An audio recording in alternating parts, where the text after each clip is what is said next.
안녕하세요. 어르신의 건강과 행복을 위한 가장 든든한 장기요양기관을 만들어가는 케어스토리 강성만 국장입니다. 지구가 뜨거워지고 있습니다. 오랜 세월 동안 자행된 환경오염으로 인하여 우리가 살고 있는 지구가 강력한 경고의 메시지를 주고 있습니다.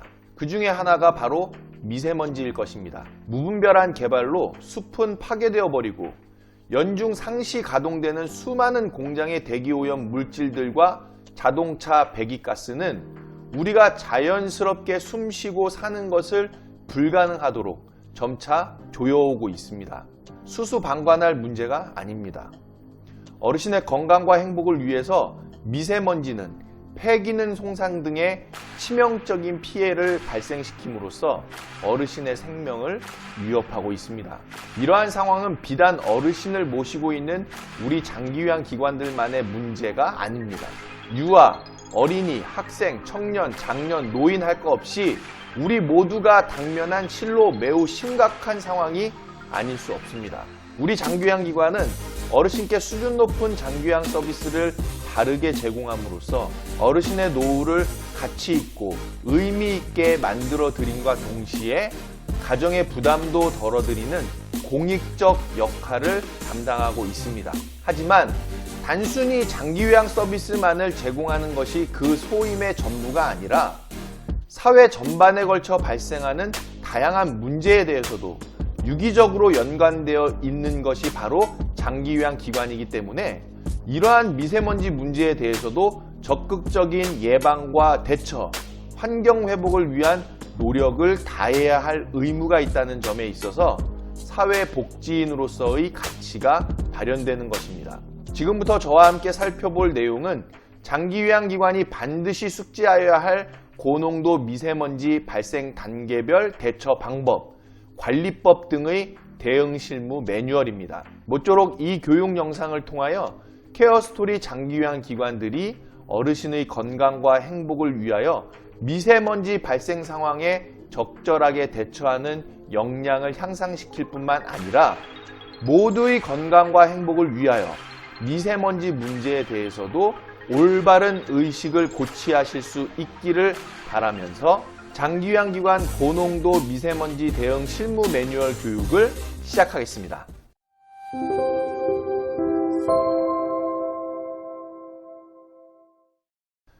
자, 먼저는 미세먼지가 왜 발생하는지부터 우리가 좀 살펴볼 필요가 있겠죠. 물론 이제 다 아시는 내용이겠지만은 그래도 우리가 다시 한번 생각해보는 시간을 가져봤으면 좋겠습니다. 미세먼지가 많이 발생하는 이유는 먼저는 국내 공장에서 대기오염 물질이 많이 배출되고 있기 때문에 미세먼지가 발생하기도 하죠. 네, 사진에서 보는 바와 같습니다. 또 사진에서 보시는 바와 같이 자동차들이 얼마나 많아졌을까요? 그래서 그 자동차에서 나오는 그 배기가스도 미세먼지의 주요한 원인이 되죠. 또한 이 공장이 우리나라에만 있는 것이 아니라 중국에도 공장들이 많이 있죠. 그래서 중국에서 유입되는 미세먼지에 대한 그런 영향도 굉장히 크다.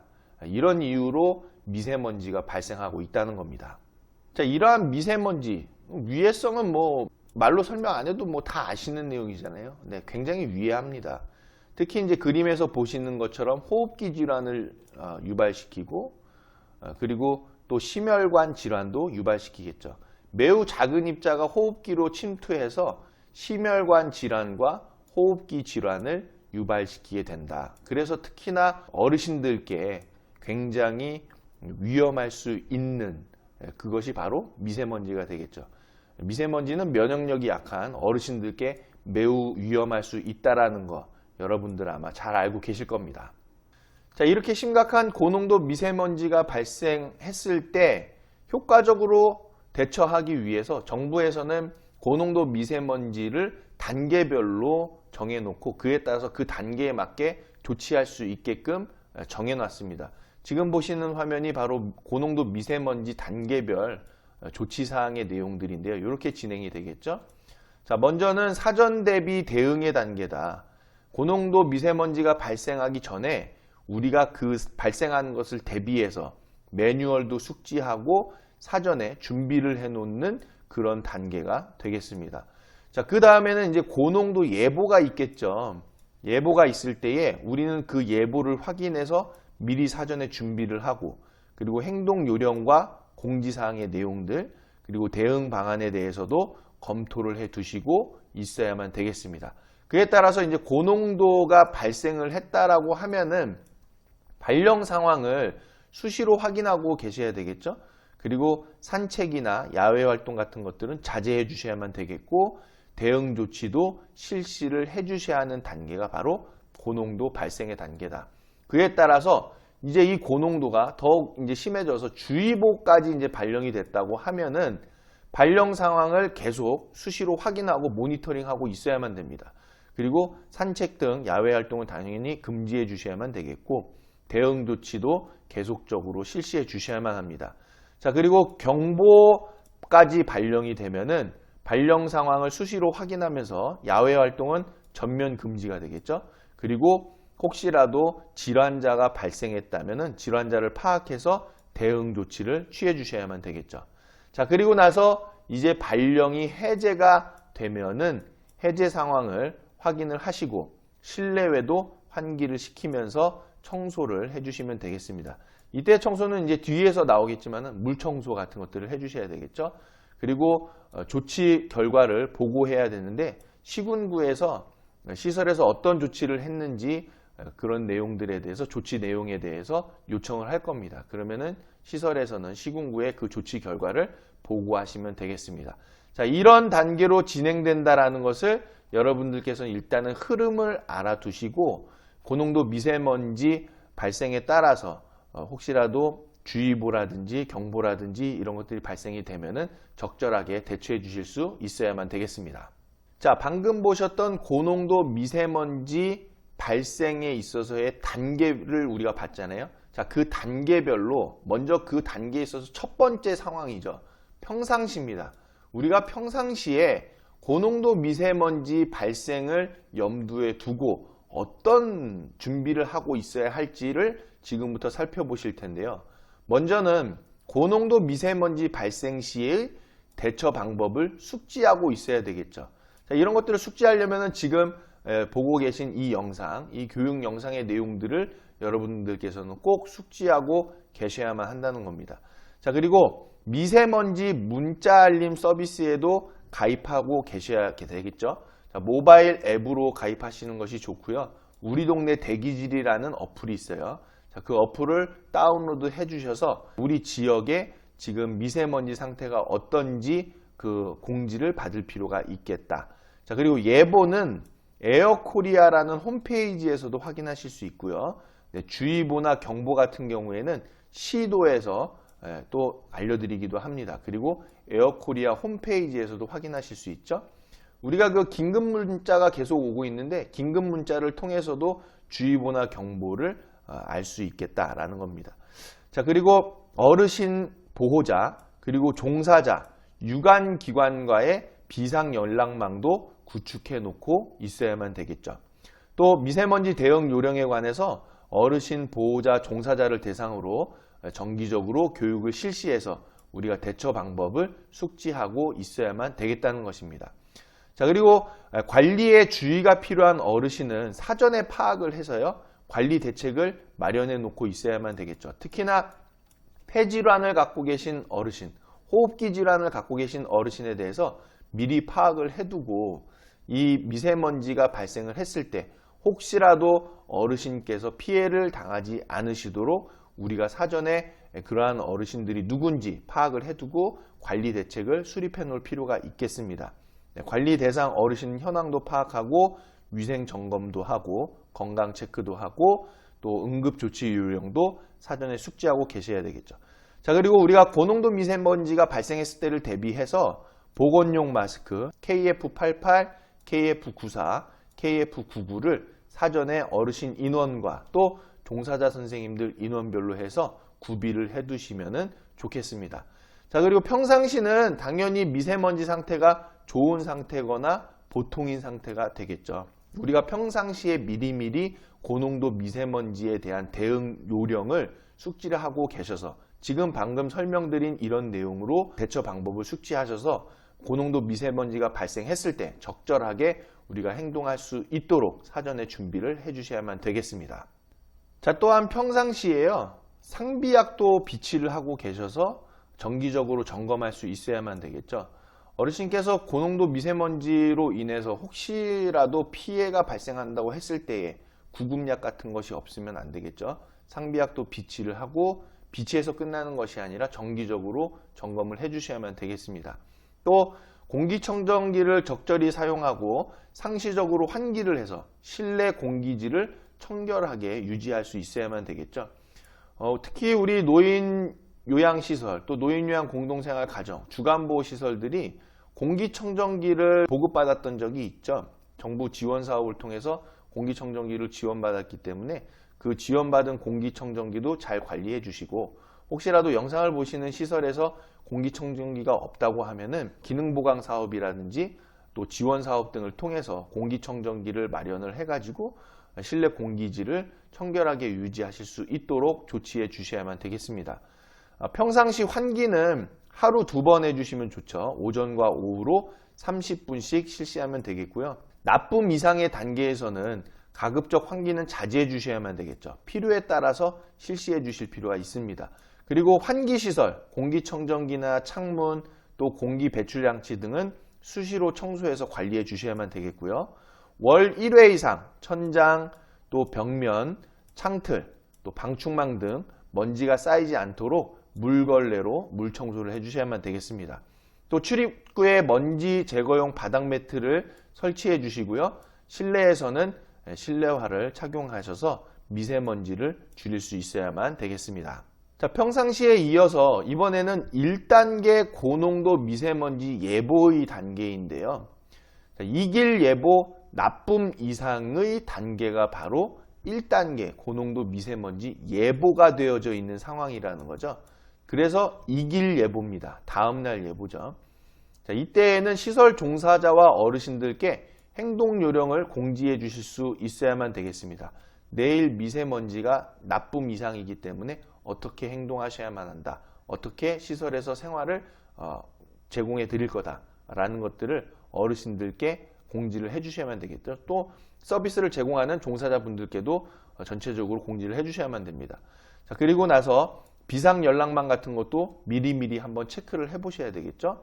그리고 보호자분들께 문자 메시지로 예보 상황과 또 대응 상황에 대해서 미리 사전에 안내를 해 주실 필요가 있겠습니다.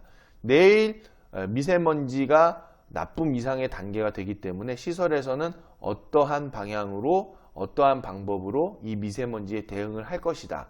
또 내일 미세먼지 상태가 나쁩니다. 이러한 내용들을 보호자분들께 안내를 해 주셔야만 되겠습니다.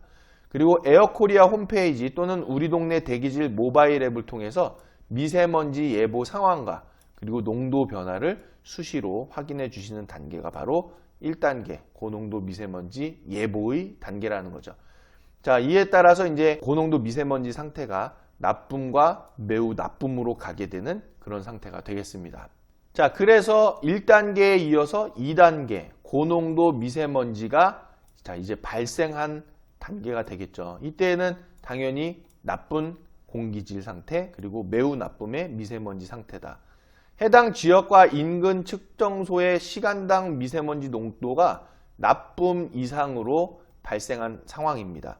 자, 미세먼지 관리 담당자를 우리가 사전에 지정을 해두고 있죠. 그래서 시설에서는 미세먼지 관리 담당자가 미리 배정이 되어 있어야만 하고 사회복지시설 정보 시스템을 통해서 시군구에다가도 보고를 해두셔야만 되겠죠. 자, 그래서 미세먼지 관리 담당자가 미세먼지 농도를 수시로 확인을 하고요. 기관 내 종사자에게 상황도 전파를 해주시고 그리고 관계기관의 협조 요청이 있다고 하면은 성실히 수행해 주시면 되겠습니다. 그리고 보호자분들에게는 메시지로 예보 상황과 대응 상황에 대해서 안내를 해주셔야만 되겠고요. 또 산책 등 어르신들의 외출을 자제시키고 손 씻기 같은 개인 위생관 철저하게 관리해 주셔야만 되겠죠. 또 부득이한 외출 시에는 반드시 보건용 마스크를 착용하고 외출해 주셔야만 되겠고요. 실내에서의 생활을 가급적 권고를 하는 상태, 또 바깥 공기가 유입되지 않도록 창문은 반드시 닫아 두셔야만 되겠습니다. 또 최소한의 주기적인 환기만 실시해 주셔야 되겠고요. 호흡기 질환 등을 보유하고 계신 어르신의 상태를 반드시 확인해서 관리해 주셔야만 하고, 물걸레질이나 청소, 공기정화 장치를 가동을 해서 실내 공기질을 관리하셔야 하는 단계가 바로 고농도 미세먼지가 발생했을 때의 단계가 되겠습니다. 자, 2단계에 이어서 3단계 미세먼지 주의보가 발령이 되면요, 심각한 상황이죠. 자, 시군구에서 미세먼지 주의보를 발령해서 문자 메시지로 다 안내가 될 겁니다. 이 상황에서는. 이때에는 어르신이나 종사자분들께 건강 피해가 발생할 가능성이 높은 상황이기 때문에 주의를 기하셔야만 합니다. 자, 이 상황에서는 방금 설명드렸던 2단계 대응 요령 있죠? 그 2단계 대응 요령을 계속 실시해 주시는 단계가 되겠습니다. 더불어서 시설 내의 청소, 그리고 기구류 세척 등 식당 위생 관리를 강화해 주셔야만 되겠습니다. 특히나 이제 이 미세먼지가 음식에도 영향을 줄 수 있기 때문에 식당 위생 관리를 강화하는 필요가 있다는 점 말씀드리고요. 2단계의 대응 요령을 3단계에서도 계속 이어나가야 하는 단계이다. 또 마찬가지로 3단계에서는 미세먼지 상태가 나쁨이거나 매우 나쁨의 상태가 되겠죠. 자, 이번에는 미세먼지가 더 심각해져서 4단계 미세먼지가 경보까지 발령된 상황이 되겠습니다. 자, 이때는 시군구에서 미세먼지 경보가 발령이 되고요. 어르신 등 취약계층의 건강 피해가 발생할 가능성이 매우 높아지는 상황이 되겠습니다. 이에 따라서 2단계에서의 행동 요령과 또 3단계의 대응 요령도 계속적으로 실시를 해주셔야만 되겠죠. 또 질환자 어르신을 파악해서 진료라든지 건강상태 모니터링 등 특별 관리를 계속 실시해 주셔야만 되겠습니다. 4단계에서도 마찬가지로 미세먼지의 상태는 나쁘고 매우 나쁨의 상태가 이어지겠죠. 자, 5단계에서는 드디어 주의보와 경보가 발령이 해제되는 단계가 바로 이 단계인데요. 자, 시도 대기자동 측정소에 미세먼지 시간당 평균 농도가 미세먼지 주의보, 경보 해제 기준에 해당이 돼서 발령되었던 주의보와 경보가 이제 해제되는 상황이 되겠습니다. 다행인 상황이죠. 자, 발령이 해제됨에 따라서 시설 내외에 청소를 실시해 주셔야만 되겠습니다. 또 미세먼지 농도가 낮은 시간에 창문을 열어서 환기를 실시해 주시고요. 이 환기를 실시해 주실 때에 도로변에 접하는 창문은 가급적 사용하면 안 되겠죠. 왜냐하면 자동차 배기가스 같은 것들이 또 들어올 수 있기 때문에 환기를 해 주실 때는 가급적이면 도로변에 접하는 창문은 환기에 사용하지 않는다.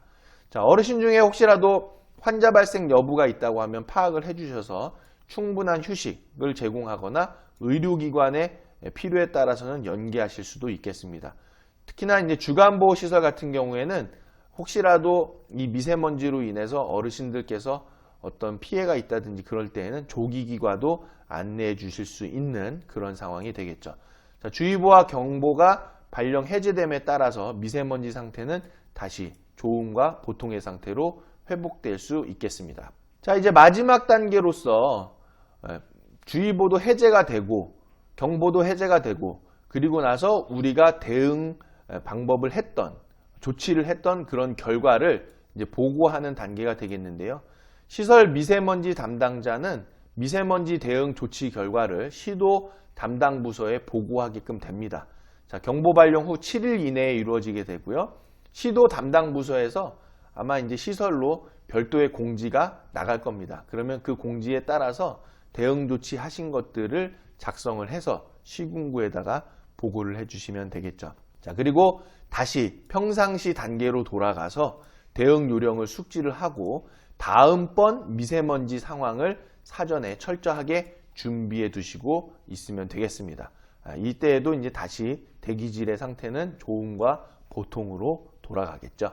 자, 고농도 미세먼지가 발생했을 때 우리가 꼭 알아두어야 하는 7가지 대응 요령이 있습니다. 자, 이 7가지 대응 요령은 어르신들께서도 꼭 같이 알아두시면 좋겠죠. 그리고 종사자 선생님이나 보호자분들께서는 반드시 숙지하고 계셔야만 되겠습니다.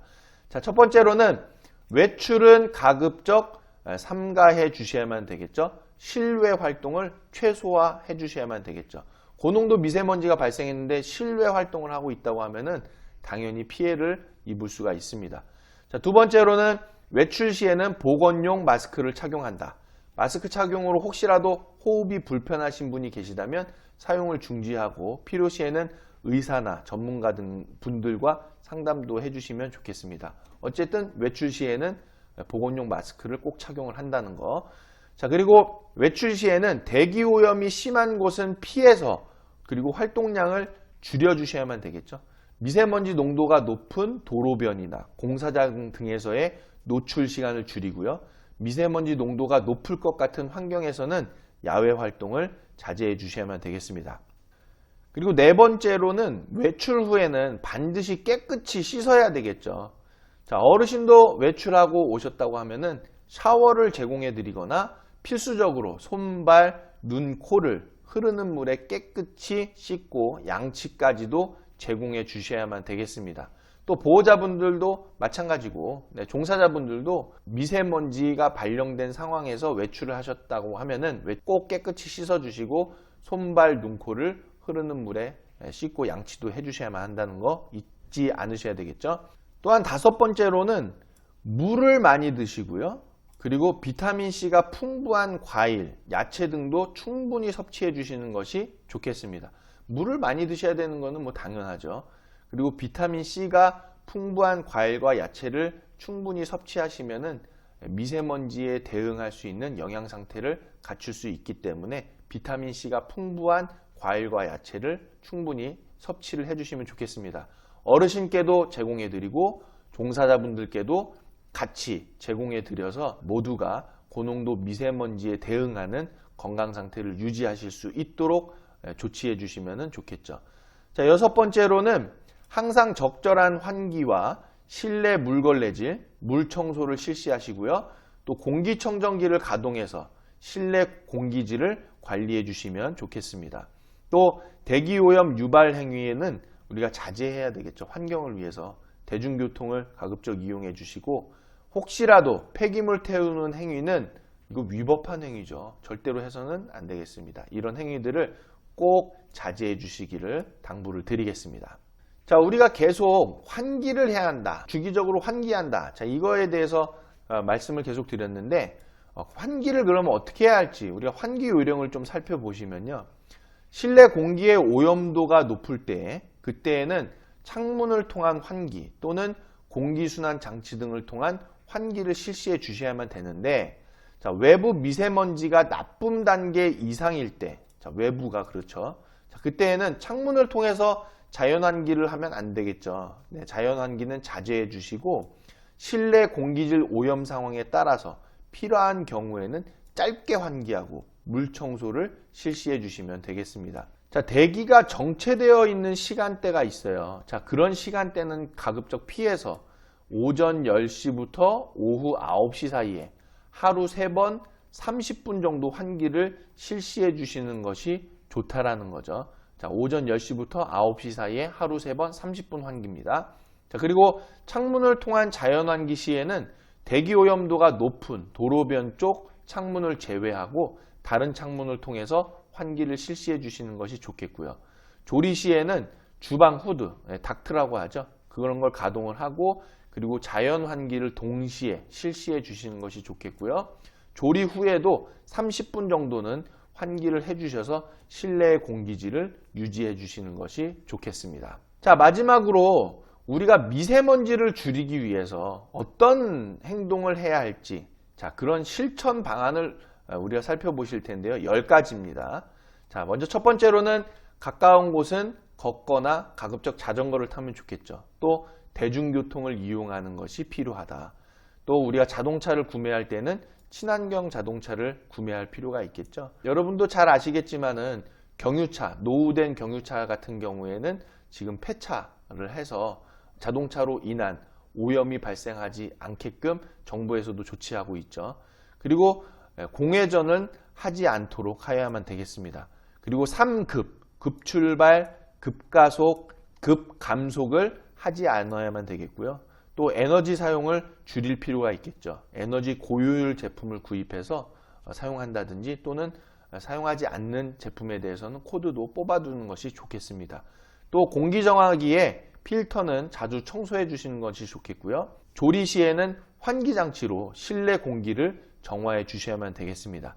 또 야외에서 혹시라도 쓰레기는 태워서는 안 되겠고요. 또한 생활 주변에 식물을 심어 주셔서 우리가 식물이 많이 있으면 공기가 좋아지잖아요.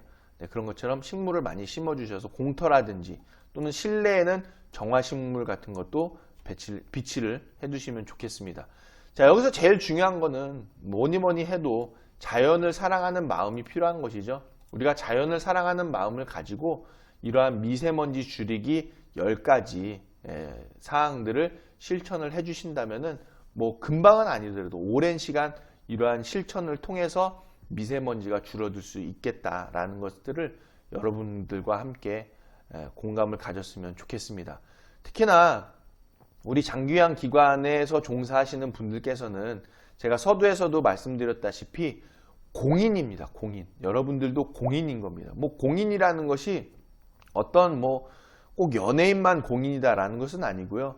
우리가 공익적인 일을 하고 계신 분들이 바로 장규양 기관 종사자분들이기 때문에 여러분들도 공인입니다.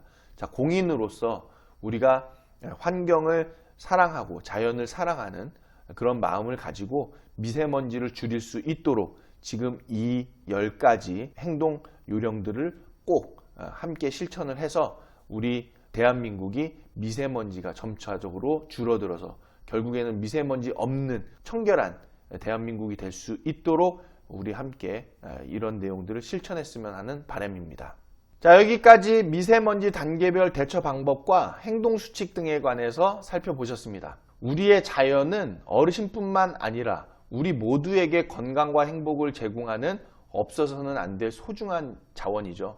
특히 우리 장규양 기관의 종사자 및 운영자 분들은 어르신과 우리 자신, 우리 모두를 위한 공인으로서 환경을 사랑하고 보호해야 할 의무가 있다는 것을 꼭 잊지 마시고 미세먼지가 발생했을 때 적절히 대응할 뿐만 아니라 미세먼지 없는 대한민국을 만들어가는 데에 저희 케어스토리와 함께 해주시기를 당부드리면서 여기서 교육을 마치도록 하겠습니다. 제공해드리는 교육 계획서와 교육 결과 보고서는 반드시 작성하셔서 잘 보관해 주시기를 당부드리겠습니다. 시청해 주셔서 대단히 감사합니다.